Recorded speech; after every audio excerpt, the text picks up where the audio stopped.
Welcome, everybody. Didn't mean to shout there. Hi, my name is Kathy Hermes, and I'm the publisher of Connecticut Explored, one of the sponsors of this event. And the magazine is in the back. Many of you have taken copies, but if you haven't, we're giving them out tonight because they feature two of the game changers, Pablo Delano and Elena Rosario, who are speaking here tonight. When I talk about the game changers, I want to introduce you to the concept of people who are changing the future of Connecticut history. When we talk about history, we always think of the past, but historians have to look forward. What are the stories that need to be told for future generations? And Pablo and Elena are doing the work that's laying the foundation for future generations of historians to make a difference in the way we understand our past. Connecticut Explored has been published for 20 years now under the direction of Elizabeth Norman, who just retired as the first publisher, and I'm the second. And we have been committed since the founding of Connecticut Explored to tell one good story after another and to make sure that we're telling all the stories, the whole story of Connecticut. So we don't want to leave anybody out. We're always looking for new ideas. We are celebrating our 20th anniversary by, as I say, looking at the future of Connecticut history. The fall issue is about the game changers. The winter issue will be about citizen historians, people who they don't have any history training necessarily, but some story is important to them or something's changed their life that they want to go out and do a social justice project, or they want to write the incorrect story that's being told, and so their passion leads them to become citizen historians. And then in the spring issue, we're going to talk about the importance of place, how place matters to the story being told. So if you're not a subscriber, we are not an expensive magazine because we are a what is it I want to say? Nonprofit is the word I'm looking for. We're a nonprofit magazine, and so for anybody who's an educator or a student, the magazine is only $20 a year. For seniors, $25 a year, and for everybody else, $30. We also have a free online newsletter, so if you go to our website, ctexplored.org, you'll get part of our stories and links to our podcasts, Grating the Nutmeg, all for free. So we look forward to having you engage more with the Connecticut Explored experience. Tonight, we want to welcome Jasmine Augusto, who is going to introduce our game changers. And thank you so much for being here. We really love this community and love your presence here. Thanks. Thank you so much.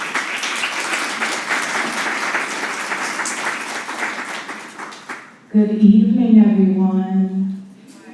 Good evening. Welcome to the Park Street Library at the Lyric.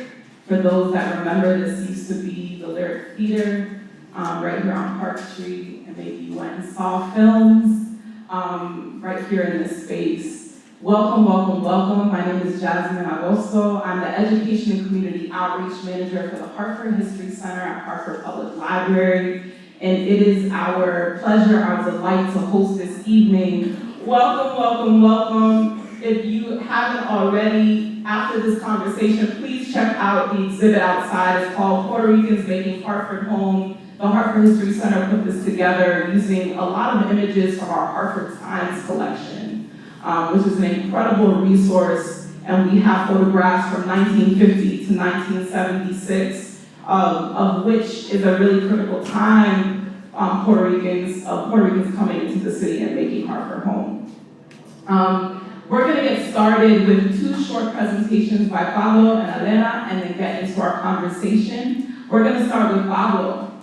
So for those that don't know, Pablo Delano is a visual artist, photographer, and educator born and raised in Puerto Rico, gracing us with his presence in Hartford in 1996, right? All right. He is the Charles A. Dana Professor of Fine Arts at Trinity College in Hartford, and his work has been shown in solo exhibitions in museums and galleries in the US, Europe, Latin America, and the Caribbean. Delano is recognized for his use of Connecticut and Puerto Rican history in his work, including his 2020 book of photography, Hartford Scene, which was a Connecticut Book Award 2021 finalist. Over the course of 20 years, Delano amassed a substantial archive related to a century of Puerto Rican history. Using this material, including 3D objects, newspaper clippings, and photographs, he created the Museum of the Old Colony, a dynamic, site-specific art installation that examines the complex and fraught history of U.S. colonialism, paternalism, and exploitation in Puerto Rico. Without further ado, welcome, Pablo.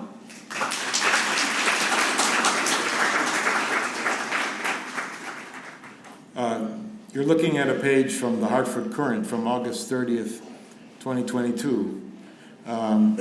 It's an article written by somebody from the New York Times News Service, first published in the New York Times and also reprinted in the Hartford Courant. It's an article about the growing call for colonial reparations, colonial countries demanding that the injustices they suffered because of colonial oppression be addressed by their colonial oppressors. Interesting article. I read it from beginning to end, and I read about British colonialism and Spanish colonialism and Portuguese colonialism and Dutch colonialism and all of the countries who have held colonies, most of which are free. Guess which colonial country was not mentioned? And guess which colony was not mentioned? Right. So fast forward to today. On the left, you can see a chat that I exchanged just this morning with a very dear friend of mine. And on the right, you can see a picture that was sent to me yesterday by another friend who is a cab driver. And this is her cab on the lower right, the white roof showing just above the water. Right? So she completely lost her livelihood. This is in Caguas. The text I could translate roughly like this. I asked my friend how he was doing, and he said, "Good morning. I went to do the shopping at Torre, which is a part of San Juan, completely without electricity, no hospitals without electricity, and the hurricane didn't even really do any serious damage in San Juan.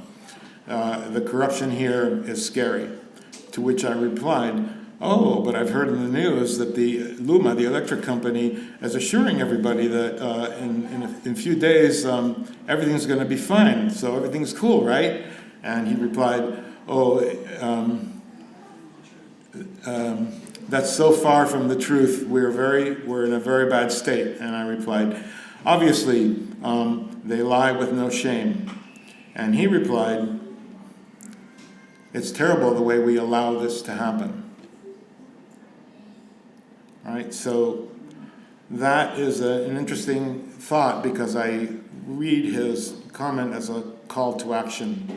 And as an artist, I felt a call to action to address this colonial situation, to address the situation of the oldest colony in the world. So I created a conceptual piece of art called the Museum of the Old Colony. It's not a museum, it's an art installation, but it's an art installation that mimics the museum in certain ways.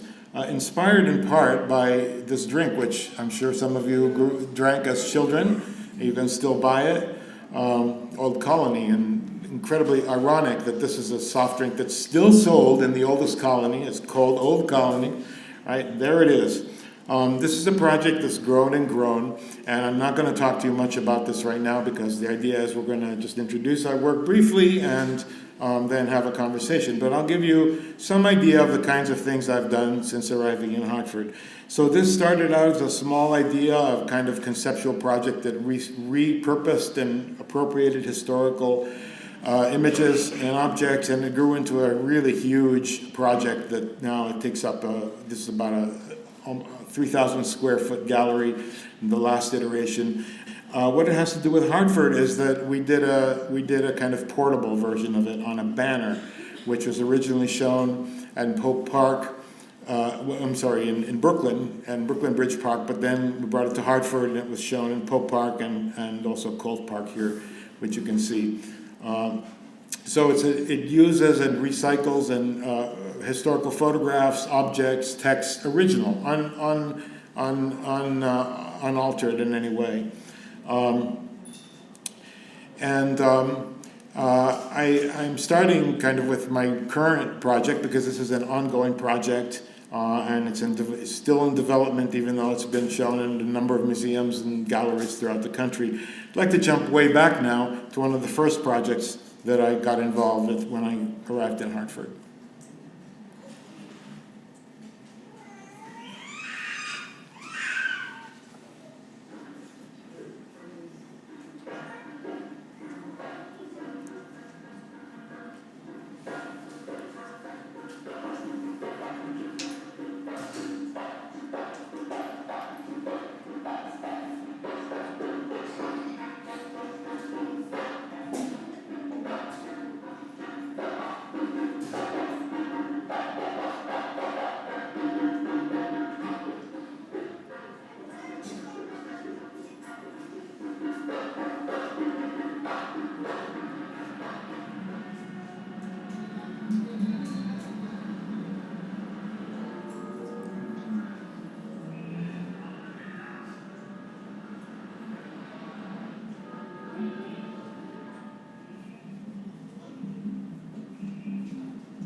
Imagine that if I am in Puerto Rico, I'm not gonna have the same feeling, because I'm far away. I feel more deeply in my heart.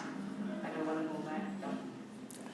So I've always been interested in the role that the arts and music could play in bringing people together, and I've had kind of my own artwork that I do, which has always reflected my interest, but I've also tried to engage the community and the culture of Puerto Rico in all different kinds of ways. For example, way back in the late 90s, there was a festival music festival, and I think this was in the recreational center in Pope Park. And the instrument that the man is playing is called a tiple, which I'm guessing many of you have never heard of, but you've heard of the cuatro, right? The cuatro is the instrument that most people know. The tiple is almost vanished. However, I have a wonderful friend that some of you may know, William Compiano, who is committed to actually resuscitating, bringing this instrument back to life. So for 2 years at Trinity, we ran this workshop where people from the community could take this free workshop and actually learn how to build a tiple. William, the luthier, Compiano, is an extraordinary educator as well, and figured out a way that these instruments could be built in a way that reflected the traditional way of building them, but when you're done with the workshop, you actually have an instrument that's out there in the world that you can learn how to play. This was a collaboration with Center Church, and it was wonderful. I think Chris was there, right? Chris was very helpful. After the second one, I think I wrote this article for the Central Journal about the role that this kind of workshop could play in terms of pedagogy and cultural and activating people to embrace their cultural heritage. Meanwhile, I'm driving up and down, driving all around Hartford, and I see stuff, and I want to photograph it. So I couldn't help myself. I started photographing many of the, it's right there, right? I started photographing all the things that I found visually exciting and things that evoked this rich history of the city to me, and the flow and ebb and flow of people, and the way and the places where I saw the Caribbean reflected in the city. So that kind of became an obsession, and I did it for a number of years, which resulted in exhibition at the Hartford Public Library, at the Connecticut Historical Society of these images, and finally the publication of this book. So that's my little summary, and yeah, okay.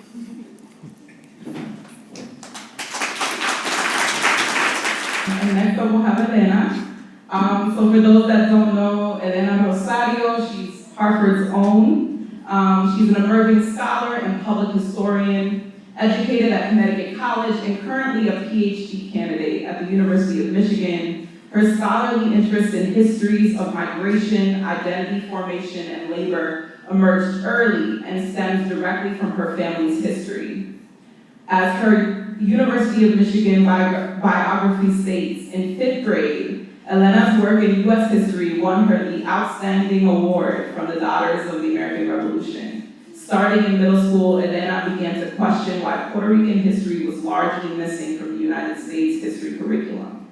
She is writing her dissertation about Puerto Rican migration and settlement to Connecticut beginning after World War II and ending in the mid-1970s. So let's welcome Elena.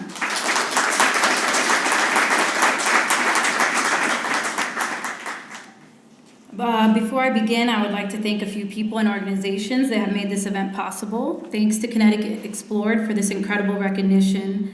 And thank you, Dr. Hermes, for your warm welcome. Thanks to the Hartford History Center and the Hartford Public Library for hosting all of us this evening. Thank you to the Park Street Library branch manager, Graciela Rivera, if you're here in the back. And thank you for introductions and moderating and putting this all together, Jasmine Augusto. And thank you, Pablo, for that wonderful presentation and for the conversation that we're going to have today. Thank you for the thank yous. As we already said, my name is Elena Rosario, and I'm a public historian from Hartford, Connecticut. I'm going to speak a little briefly about my work to provide some context, but I'm really looking forward to the conversation. The image that you see in front of you is on the cover, on the front and back cover of Pablo Delano's book, Hartford Scene. This image was taken in 2010. The image shows two churches, and on the right, you can see one of the churches, the one with the white and green writing, and it says Iglesia de Dios Pentecostal Tesalonica. The sign on the church, which is really small in the second window there, reads Reverend Arturo Madera. He's been the pastor at that church on Broad Street for 35 years, and he was ordained 40 years. He's been ordained as a Pentecostal pastor for the last 40 years.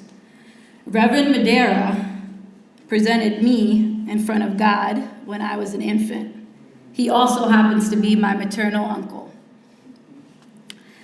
I wanted to start with this image because Pablo and I had a lot to talk about when I found this image on his website, but also because it just highlights how deep and how deeply rooted my scholarship is in my identity as a Puerto Rican woman of the Hartford diaspora. My project could not be possible without the many communities that have supported me, many of which are here today, and my family that always valued education and my interest in history. My dissertation project, currently titled Puerto Rican Tobacco Migration, Post-War Settlement, and Community Development in Hartford, Connecticut, 1947 to 1973, intervenes in historical interpretations of Connecticut and American history by working within the community to document and curate material through oral histories, local archival research, and publicly engaged projects. This is a table from a book called Sponsored Migration that came out in 2017. And as you can see, right on the top of this is Connecticut. And I wanted to show you all this because for those of you that are not from Hartford or not from Connecticut, it's very easy to see the history of Puerto Ricans in Connecticut as a very recent thing. People can kind of point to specific moments when we had a Puerto Rican mayor or when you have Puerto Rican migration that came after Hurricane Maria. But as you can see in this map, here, as early as 1955, and I actually argue as early as 1952, Puerto Ricans were already coming to Connecticut in significant numbers. My research examines the development of the early Puerto Rican community in Hartford to uncover the silences in the region's history and speak to the lack of Puerto Rican stories in the archives and secondary history curriculum. As of 2019, Connecticut has the most significant percentage of Puerto Rican residents of any U.S. state, at 8.5%. The city of Hartford has about 100,000 Puerto Ricans, many of which are in this room. And our stories and our contributions to the city continue to remain unexamined. Through education, I learned that silences are not simply in the archive, but also in the way that we preserve, collect, and distribute materials for education. So my project uses a range of methods. Research methods like archival research, oral histories, curriculum design, and community-centered research. And here you have some pictures. On the picture on the right is me with Jasmine and Ray, which is he's a student at Trinity College here in Hartford, and I was showing him what is available at the Hartford History Center in the archives as part of a community project that I helped consult on at Trinity College last summer. The other image on the screen is a screenshot of a video from StoryCorp's mobile tour, and I'm interviewing my mother about her experience migrating to Connecticut. And Sacred Heart Church, for those Puerto Ricans in the room, has a lot of meaning. And my mom, that's where she had her first communion. So we were talking about that in that screenshot. So one of my primary goals is to make sure that historical material is available to the public and to non-academics. And that is because I wanted to be able to narrate the social and cultural impact that Puerto Ricans have made on Hartford. And so part of that work is also, part of that public work is writing curriculum. So for those of you who know, who may not know, in 2019, the state of Connecticut passed Connecticut Public Act 1912, titled The Inclusion of Black and Latino Studies in Public School Curriculum. It's being implemented currently right now for the first time after a pilot year. And for those of us who grew up in Connecticut public schools and didn't get to see ourselves in the curriculum, this is a very exciting project. And I've been really blessed with the honor of being asked to help write curriculum for this project. And so abiding by the Connecticut Elementary and Social Studies frameworks, I wrote 4 lesson plans for Connecticut Humanities. They have a digital resource called teachitconnecticut.org, which is available online for teachers and families and anyone who wants to learn about Connecticut-specific history. And so I'm just highlighting 2 of my lesson plans. One was on the post-World War II migration, and the other one was on the first Puerto Rican Day Parade. And part of what the goals for this curriculum design and for all of my research is to really make sure that it is both culturally informed, it is centers the public audience, and it highlights local resources and the work that the communities have already done. So thank you very much, and I look forward to the conversation. Thank you. We're going to welcome Pablo and Elena back and come to sit down. How do you personally come to this work? We know that, right, y'all are doing this work that's going to be really impactful and is already impactful in Connecticut, in Hartford, and beyond. But how does your personal journey, where you come from, bring meaning to your work? So whoever wants to start. And you guys, these can, there you go. Well, that's a very easy question because, and I can give you a very short answer. I just thought that I really didn't have any choice. That's the answer. Why? Like, why didn't you have a choice? Because where I come from and my upbringing and those, you know, everything that I was surrounded with, you know, as a child and growing up, made a profound impact in me and on me, and affected the way I think and who I am and my whole way of thinking and my way of thinking about myself, my way of thinking of others, and it's always been present in my work. Perhaps the one thing that is different is that at about 6 or 7 years ago, I found a new way and a more direct way to address the question of Puerto Rico. And honestly, what it had to do with was with the creation of the Promesa Law, which was a for those, some of you who may not know, but in 2016, I think it was, President Obama signed a law that imposed a fiscal control board on the island that basically stripped away any premise of self-government, because all economic decisions had to be made and approved by this federally appointed board, not by locally elected officials. This was in response to a so-called debt crisis, which you might say is a result of an onerous debt or an illegitimate debt, which was created by a whole history of colonialism. In any case, that kind of was a kind of breaking point, and I felt that I needed to address these issues head-on and directly and call them out. And so that was sort of the beginning of the project that's called the Museum of the Old Colony, which then has many iterations, including the banner in Hartford. Previously, I spent about 10 years photographing in Trinidad in the West Indies, and that was groundbreaking and very, very important for me, because I got to see what it looked like to be in a post-colonial world, right? To have been a colony and to have achieved independence, and then to try to be totally engrossed, involved in the struggle of trying to define yourself as a new nation. But maybe that answers. Okay, and that speaks to a lot of the framing of our conversation tonight in terms of the relationship between the U.S. and Puerto Rico, and I think we'll get into that a little bit more. But I just want, Pablo, when you say my upbringing, like, for those that don't know, why even photography? You know, like, can you just speak a little bit to that? No, I don't want to talk about that. I want to talk about reaching up and picking up a guayaba and biting into it, and if it was really good, it had a worm, right? And the good ones had the worm, the pink ones. Right? Okay, all right, that's important too. Elena, how do you come to this work, you know, personally, your personal journey? Yeah, for sure. So I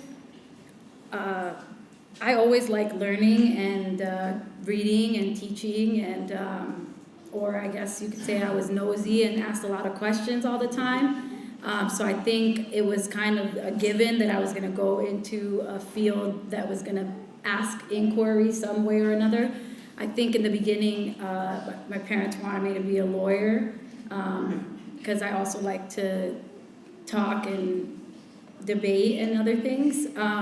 But my love for learning really and teaching really came early. And along with my love for learning and teaching, I realized that there was a lack in my education. And I really struggled with kind of trying to figure out how was it that I grew up in the North End, you know, and so how was it, and, you know, I also spent a lot of time here on Park Street, you know, how was it that I saw all this cultural expression and beautiful, you know, flags and churches and all these community events that were being put on by Puerto Ricans, but I never, like, learned about that in school, or I never realized, like, no one ever talked about Puerto Ricans as having any history besides it being negative in the city. And so for me, I really started by asking questions to my family, you know, about our history and our past, and learning more about that. And what really And I would say when I started college, I thought I had everything in my head, and I knew I was like, I'm going to be a historian. But I had a professor tell me that I only wanted to be a teacher because that's what all Spanish girls want to do. And that really, really hit home for me, and being a first-generation college student. And so I took my questions about colonialism and belonging, and I tried to make it more legitimate for academia. So I ended up studying British colonialism for a long time. I wrote an undergrad thesis on that. Eventually, you might read an article about it. They're trying to make me write an article. I went to University of Michigan thinking I was going to write about the British Atlantic world. And then Hurricane Maria happened. And I was also going through a lot of other things, and it was just a big realization that, you know, no one should tell you what you should study, but also that if no one else was going to tell this story, you know, I need to tell this story, and also who better to tell this story than someone from the community that cares about that story. And so I said, forget that, man. Well, there was other more colorful words if you know me, but there's children in the audience. And that's how I came back to this project, and I think that's why it means so much. Because a lot of us, even those of us who go through education, we're still getting pushed down, you know, on the way up, and that's why this is so important, both in regular public history, but also in the academic world of history more broadly. Thank you so much. For those in the room, you know, even if you're not Puerto Rican, but where did you learn the most about who you were? Like who you were, your identity. The reason why I ask is because, you know, there's images outside as well that speak to this, right? Where like so much of who we learn about is in the home or in our own communities, in our own neighborhoods, more than like in the classroom. And I think that's like there's a long history of that speaks to that. And here we are as like scholars trying to really push this work in academics and education and in the school system so that everybody can learn about who they are, right, and feel connected to this greater history. I just wanted to point that out, that this is, I don't know if others feel that way too. Okay. I wanted to ask, you know, as both of you guys mentioned, kind of this push that happens, right? You guys have a connection to the island of Puerto Rico in different ways, are doing work on, right, mainland US, and you guys both speak to these important moments, Promesa, Hurricane Maria, and these kind of pushing you further to do the work that you want to do, and tackle things head on. So can you speak to how the relationship between the U.S. and Puerto Rico really frames all of our study, our lived experience, our story sharing of Puerto Rico and Puerto Ricans on and off the island? How does this relationship frame our work? Daddy. Okay. Okay, that's a big question. Well, obviously, I mean, to first start off, and one of the biggest things that I talk about in the introduction, you talk about the Daughters of the American Revolution, which is a very politicized organization. I won't spend too much time talking about them. But I will say that I have always found it ironic that they gave a fifth grade Puerto Rican girl an award in outstanding American history as someone who could never actually join the organization because I don't have any family members that go back to the Mayflower. So I can't actually join that organization, but it's like supposed to be an honor that they recognize me, which is like super complicated. And so I want to mention that because I think that that is a perfect example, is an example of the way that American history has a very one story, one narrative of what American history is. And when you're talking about American history in the 20th century, so any time after, 1900, you're talking about America as a colonial power. You're talking about America as a exclusionary state America as a place that is creating world policies on immigration, on labor, and that is really, really important. But it's a lot easier to just say, okay, this is American history, it's the Civil War, it's Mark Twain, it's very, that's a very easy narrative. And what's a lot harder is to actually take the history that we know and add new perspectives into that. And that is what's really important about understanding the colonial relationship between the U.S. and Puerto Rico, because it shapes everything. Regardless of the fact that it was in 1917 that the Jones Act passed, or in 1952 that the ELA passed, all of those laws are they're passed through generations. So even though I wasn't there when Americans occupied Puerto Rico and took it from Spain, that is in my history. That is our story. And so we cannot just put that, what a lot of times American historians like to do is place Puerto Rican history with Latin American history, which is fine because it is a part of that history. But to completely omit it from American history is to literally lie and pretend that America is not a colonial power, and we know that it is, and we know that it is still today. And so I'll just stop there, but the main thing, and Pablo already mentioned this, but it is just important to remember that not only is Puerto Rico the oldest colony in the world, but America is the occupier of that colony, and we need to address that. But America doesn't want to address that. So that's why our curriculums are written in a certain way, where we have a melting pot, where we all come here and we all take away the hyphen and we just become American. Yes, sir.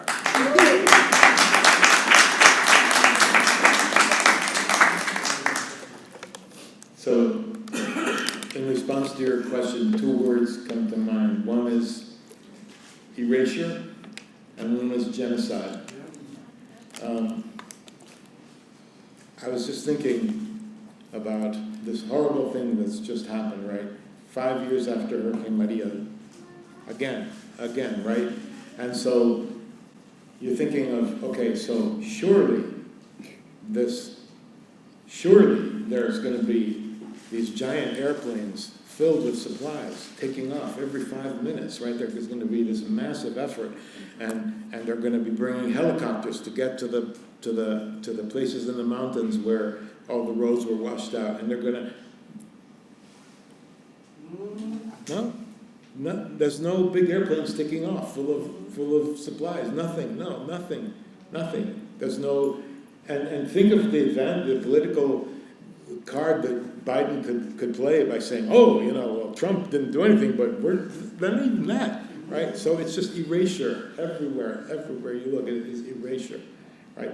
And I don't know how many of you have seen the new video, the Bad Bunny's new video, right? But this is a really important video. It's like, because what's happening in Puerta de Tierra is happening all across the island. It's outsiders taking advantage of tax laws to come in and buy up properties, people getting evicted, not being able to find a place to live, people who lived in places for 20, 30, 40 years, their whole lives in these little apartments. Suddenly they're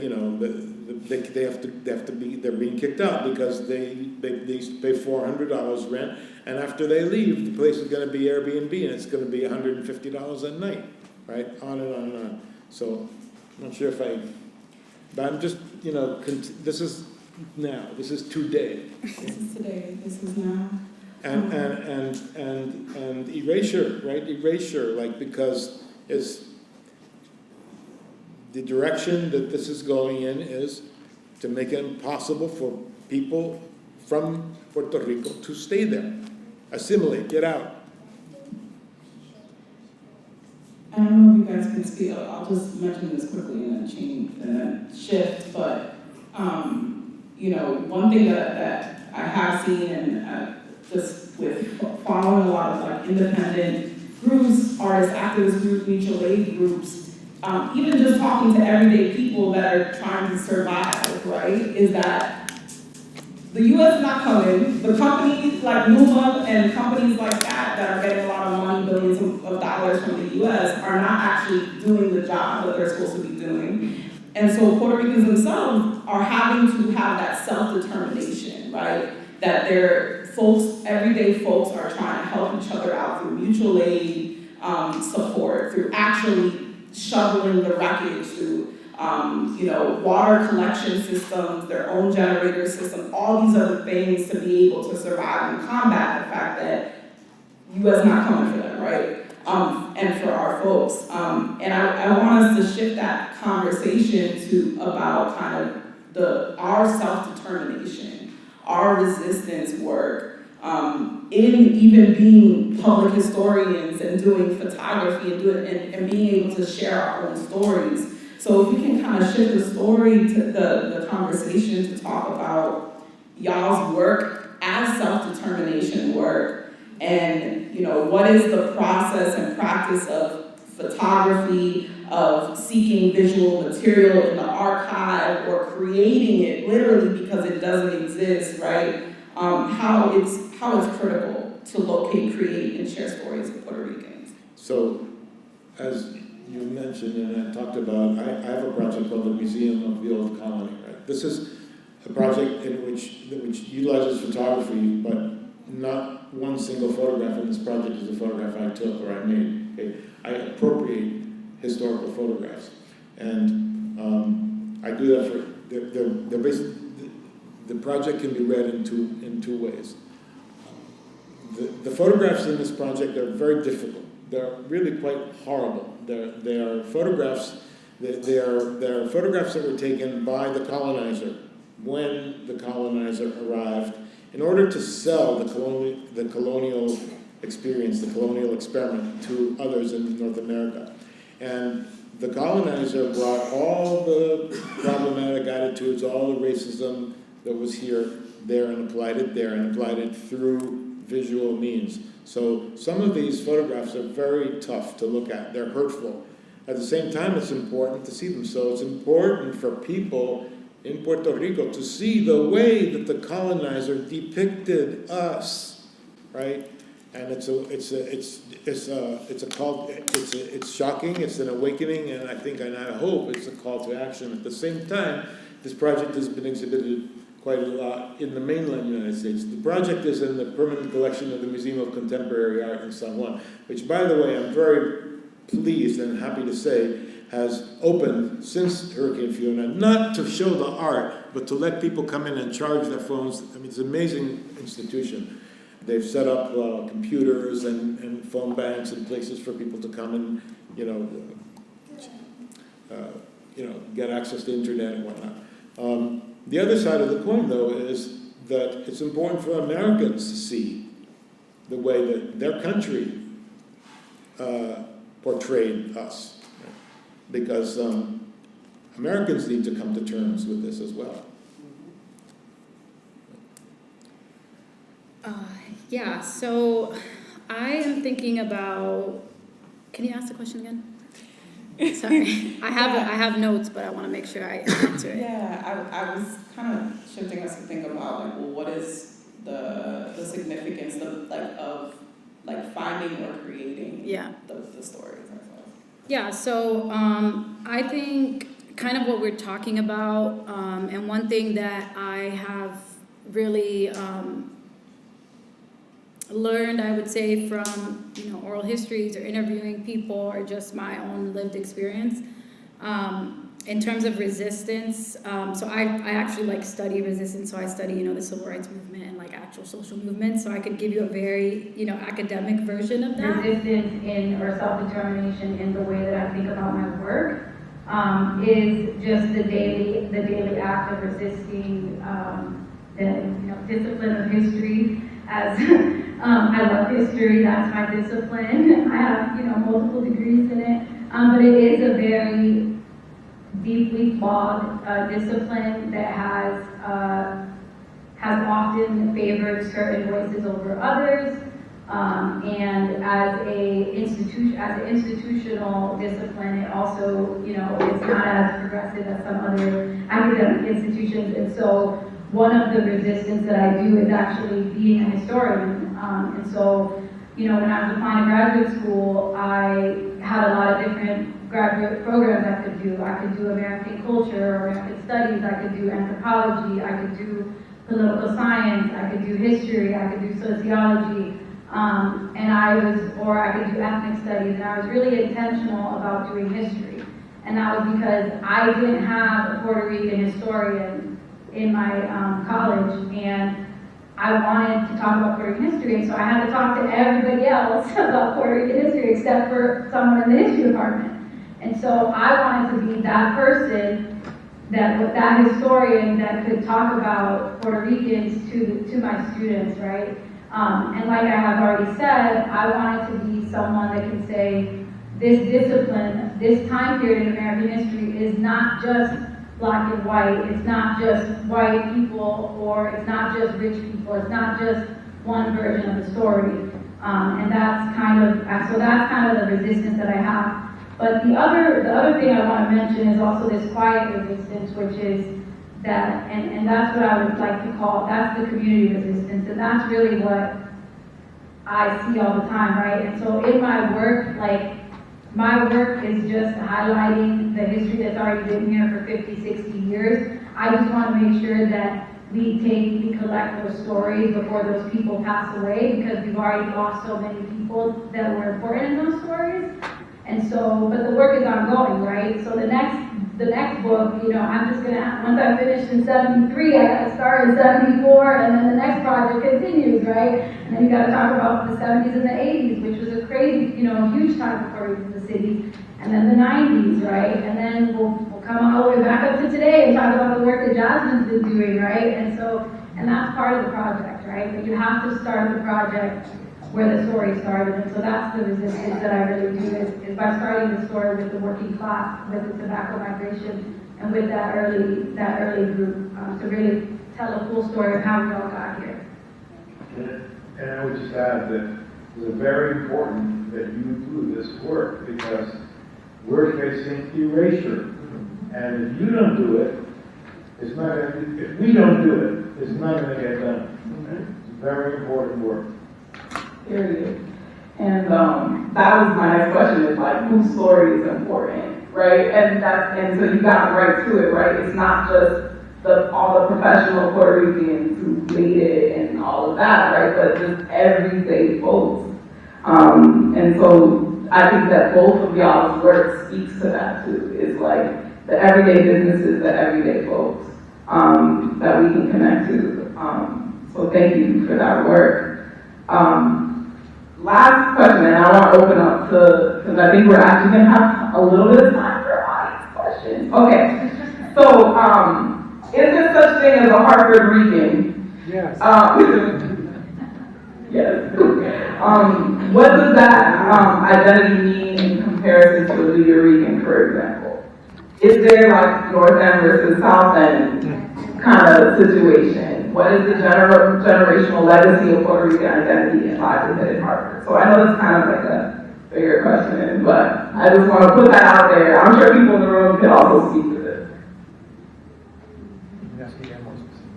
Yeah. So is there like a specific Hartford Rican, experience or identity?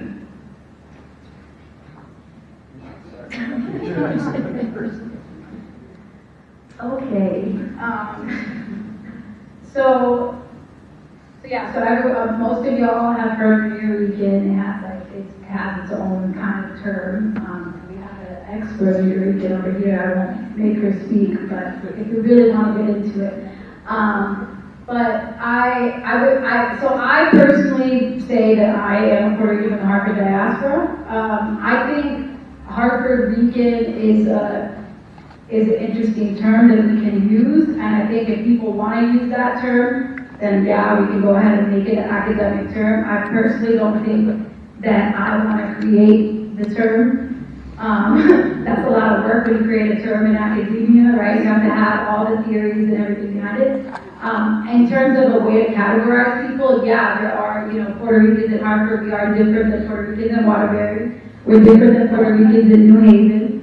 we're different than Puerto Rican and Bridgeport, right? And I think what this question kind of talks about, and it's something that I really try to emphasize in my work, is that when we say Puerto Rican, at least when I say Puerto Rican community, I mean multiple communities, right? It's not, the Puerto Rican community is not a monolithic thing. So that's also why I'm hesitant to say Hartford Puerto Rican, because we're not one thing, right? So I'm a Hartford Puerto Rican from the north end, but my experience is not the same as a Hartford Puerto Rican from the south end, right? Just like when my mom first came here, she moved, off of Main Street, and that kind of early group of Puerto Rican migrants. Whereas by the time my dad got here, he moved to Zion Street, right over here. The stuff, some of those other Puerto Ricans, that's where they ended up living, and that's where they ended up living. And I think I was born around. I think we were living over there. But anyway, the point is to say is that I start in the north end with that community because that is where the tobacco buses actually picked up tobacco workers. That's where that's how you get straight into. You kind of go straight from up Main Street and you go all the way into the Windsor line. And so that's why that particular area is really like a center of my story. But that doesn't mean that the Puerto Rican population that started in the South End is not, is not the same. And the more and more I do oral history, the more I realize that those communities were actually starting at the same time.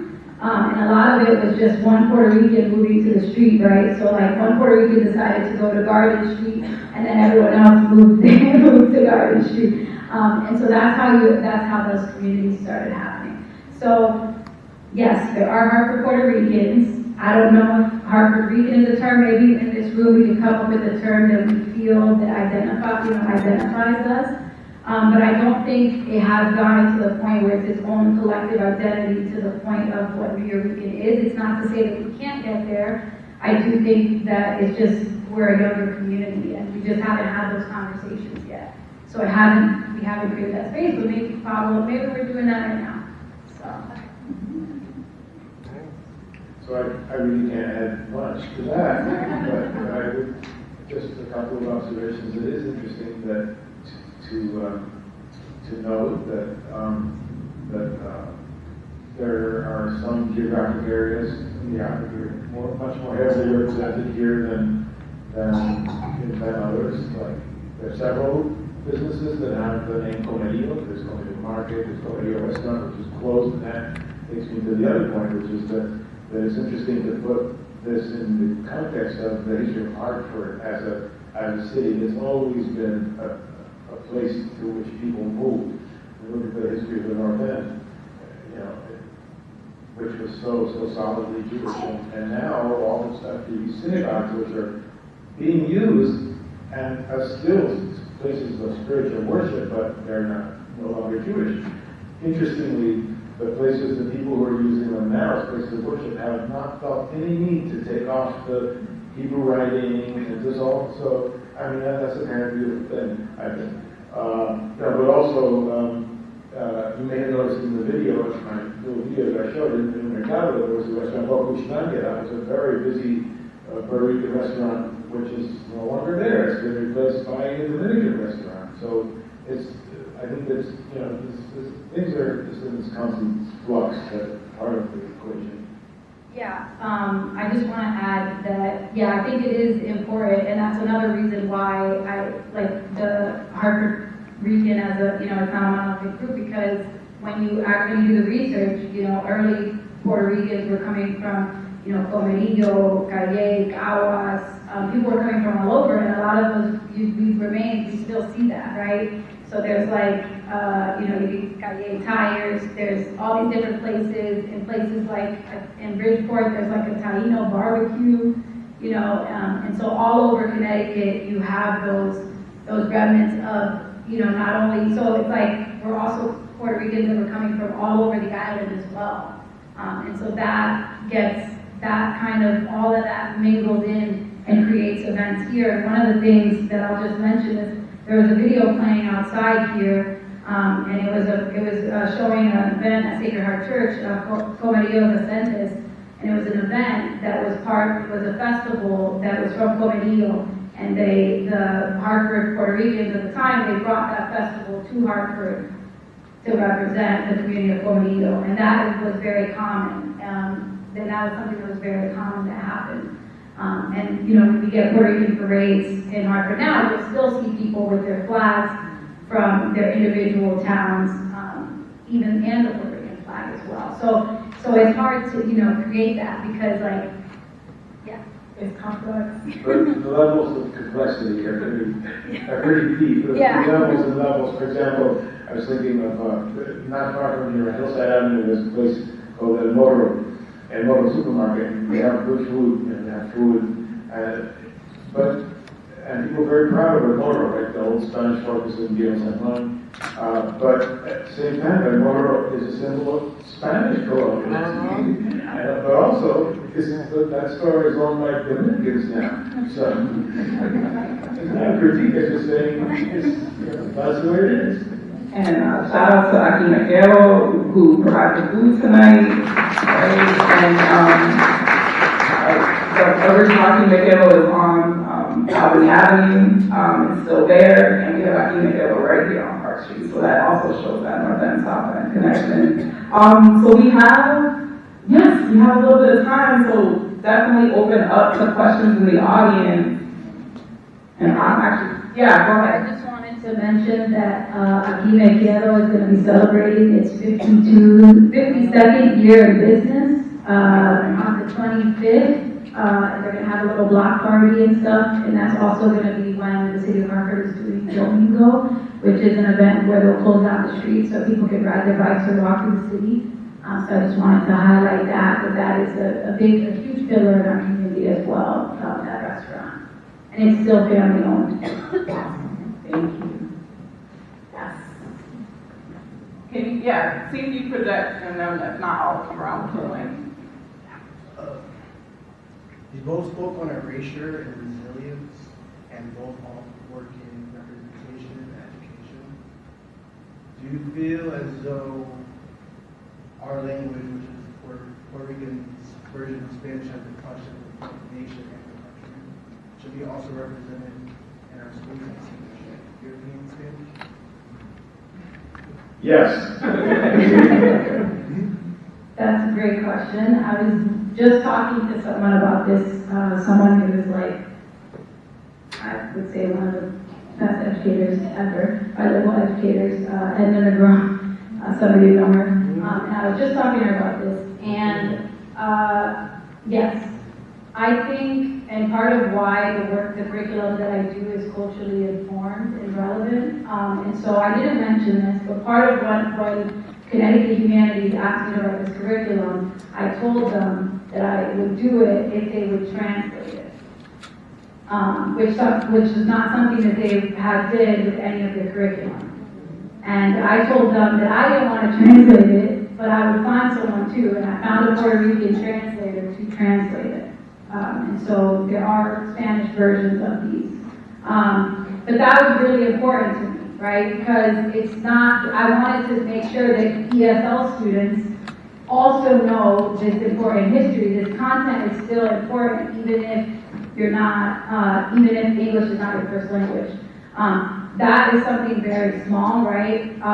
Yes, I do think, and I think all teaching and all education should be culturally informed.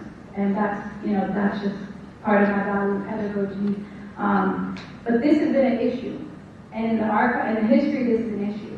So Puerto Ricans in the 50s talk about how when they go to court in Hartford, that the people translating are, Argentinians or people from academics from Yale are translating for Puerto Ricans in Hartford in the court, and it's not linking up. And so this has been an issue, and I think the only way that we can really change it is really by educators and also families and communities advocating for that and saying, in this community you should be including vocabulary from the language that is around and not telling kids that's wrong, which is like what happened to me when I said a word in class and was told that's not the right word. Instead it should say, well, that's one word, one version of the word, here's another version. How can we speak together? I really appreciate the question because it also brings up another question, which is the issue of Spanish, right? I mean, you answered the question, really, so I'm not going to talk a lot about this, but it seems to me like Spanish, the cultural contribution of Spanish should be recognized, and also a piece of work like that'll get these Puerto Rican obituary should be taught in every high school, not just here, not in every high school in this country. That's a very important piece of work that needs to be taught to everybody in this country. Yeah. I just have a comment. The original Spanish that was taught was from Spain, but in school they're not teaching that correct Spanish. Yes, I do agree that you change it to the culture that's right there. That way people understand, like she mentioned about court. They're using other type of culture of Spanish to translate, and they're not translating properly because here you find a Puerto Rican that never spoke English, does not know nothing about English, and they're translating in a certain language they do not understand. I do agree that they should, upgrade the teaching. There's also footage, speaking to that point, and what you guys are talking about, there's footage of Maria Sanchez and her bodega talking about the need, like how they were bringing in all these other. Oh, yeah, that's what you said, sorry. Well, you know your question. Maria Sanchez came in and she said, what, I'm sorry? So there's footage, we have footage of 1969, Maria Sanchez and her. Did you already say this? Am I repeating you? I didn't mention Oh, okay. Right, so there's footage of her talking in her bodega about like the need for Puerto Rican translators in the court system versus having folks from other countries or other places that spoke Spanish because of the differences in the dialect here. I just find this conversation very interesting and enlightening. In fact, when I walked in here, I thought that we were going to have una presentación y las preguntas y todo eso en español. So, and there was no checking of todo el mundo español, todo el mundo inglés, entiende la gente, y me parece interesante.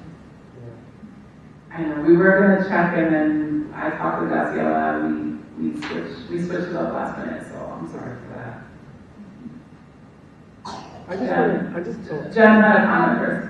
Oh, go ahead, yeah. Was there any, if you have a question and you want to say it in Spanish, I'm happy to answer in English or get a translator. We do have someone who can translate, so if there is anyone who wanted to ask a question in Spanish, we definitely be willing to answer that.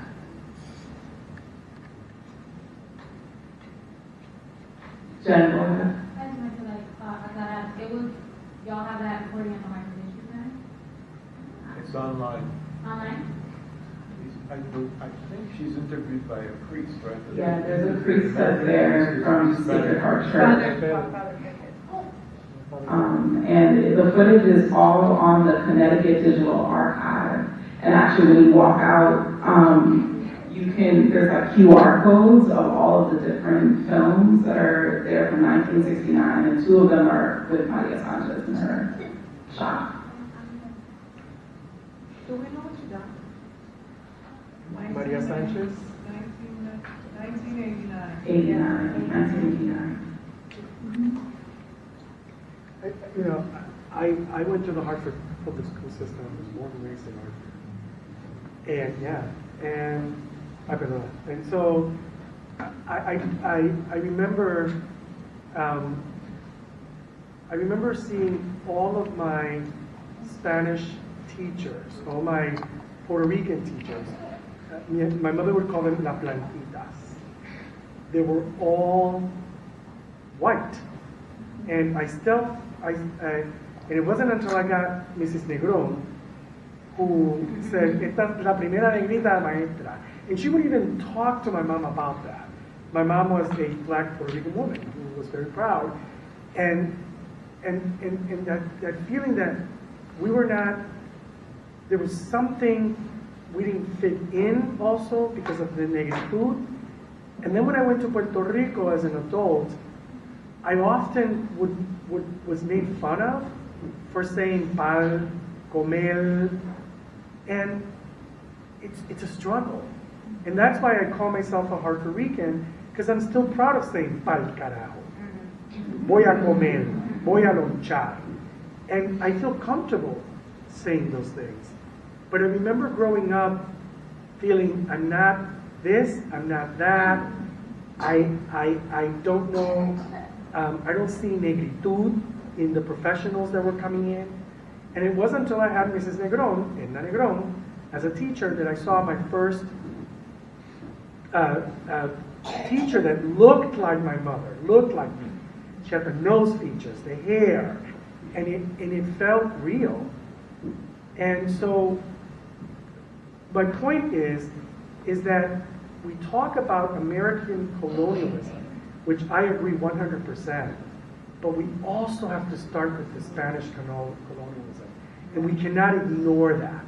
And so I think it's like that double jeopardy that we've experienced, that we've always been a colony, under Spain and under the United States. And if we ignore,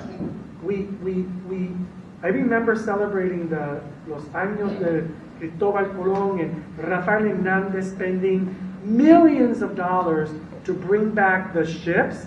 Everyone remembers that? But nobody talked about esclavitud. I went to the University of Puerto Rico looking to see if they had anything on black culture. Zero. And yet, it's this push and pull. And so, how does your work speak to that? How does it include the colonial, I mean, in Pablo, I've seen your work, but how does it talk about negritud? All of those other gender, identity, sexuality, that seems to be silent at times. When I go to shows or exhibitions, it's almost like, no te atrevas, don't even talk about it. Yeah, thank you so much for sharing that. So I am very aware of these things, and I want to go back to the Spanish question because I did mention this because I thought it was going to be too much of a tangent.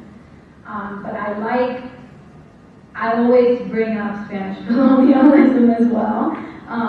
And oftentimes when people want to police language, I'm always like, well, Spanish is also the language of the colonizers, so it's okay if I don't speak Spanish 100% correctly either. And I think a lot of people in my generation we're really fighting that a lot more, and trying to make and show the cultural significance of things like Spanglish or of these multilingual households and languages and things like that.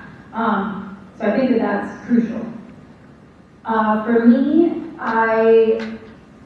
growing up, the Puerto Ricans that I did see that were professional were often, lighter or white Puerto Ricans or white identical-looking Puerto Ricans.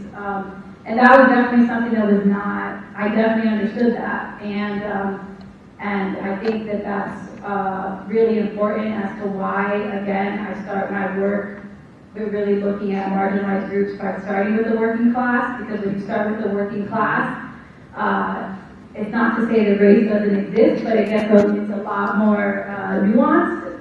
And so you do have opportunities to have people actually be able to talk about, their experiences of being a certain racial identity and also being Puerto Rican. So that is super important. A lot of my project talks about women because women are, I would say, the backbone of the Puerto Rican family. And most of the Puerto Ricans that did a lot of really amazing things in here in Hartford were women. Hartford women did it. So they have to be talked about, and so I definitely talk about that. In terms of things like sexuality, that is more of what the people I talk to give me, right? So if I'm interviewing someone and they talk to me about their sexuality, if they talk to me about their experience being a Black Puerto Rican, then obviously I censor that. You know, I try to let people know that it's a comfortable space for them to bring those identities to talk to me, but that doesn't necessarily mean everyone is comfortable talking about that or really also understands the dynamics.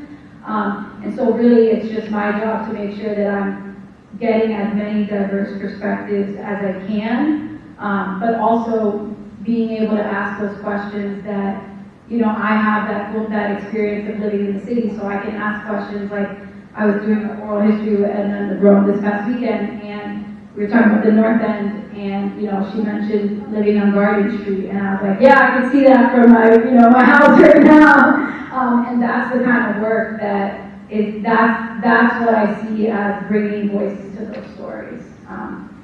But it still needs to be done, and it's not easy. I think it's important to remember too that the abolition of slavery in Puerto Rico was very late.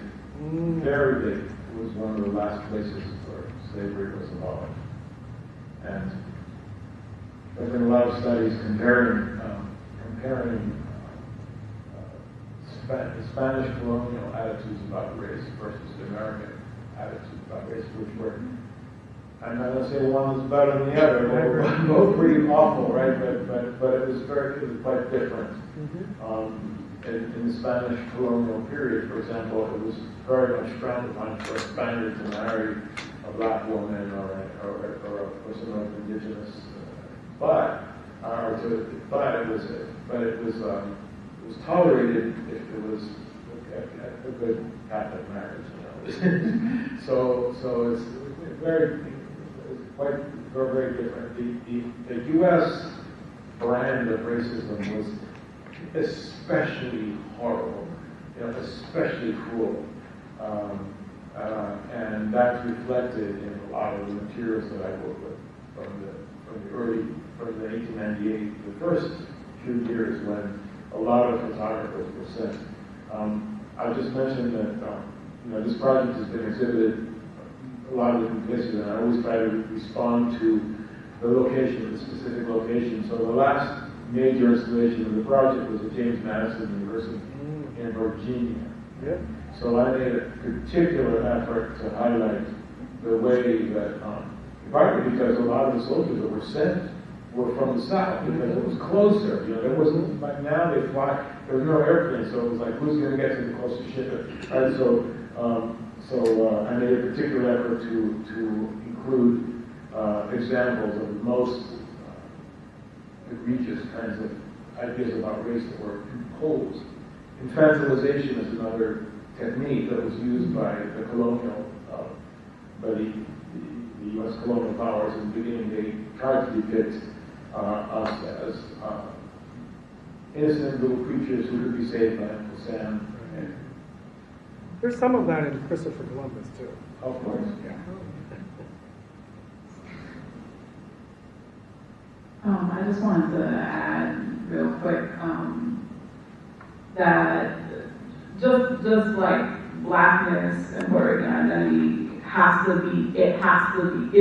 it is there, right? It is part of, it is who we are, and it has to be it has to be visible in everything that we do when we talk about Puerto Rican history. And some of it is just like, if we just look at images, if we just look at the footage, Black Puerto Ricans are here, right? If we look all around us in our communities, we're here. So, you know, there's like really in-depth work when we're talking about the colonial project and the treatment of Black Boricuas that is there, that's in the record. There's incredible work by Boricua genealogists that are looking to kind of dig in and see like how do we trace our Black ancestry. There's a lot of work that's being done, not necessarily by the Hartford History Center or Hartford Public Library, but it's here And so for those that are interested, like, let's stay in touch because there's some incredible work that's happening out here. But also, let's put it out there, right? Because some of you, and I'm sure some of you are familiar with this, but it's always preferable to be Taino than to be black, right? This is my And but also, it's encouraging to see some of the some signs of recognition of native food in Puerto Rico now with the Corredor Afro, which is being created by Marta Moreno Vega, and much more acknowledgement and the popularity of bomba. I mean, bomba has grown enormously. Every Friday at 5 p.m. there's a toque de bomba in La Perla. It was in San Antonio's did. You know, so. You like that. All right, it's about that time to wrap up, so I just want to thank y'all for coming out tonight and spending this time with us. Thank you to Graciela and Mia at Hartford Street Library for hosting us this evening. Thank y'all for coming out, and Connecticut Explored for also hosting us. Thank you guys so much. Let's stay in touch. Please sign in if you haven't, so that we can stay in touch and share more resources.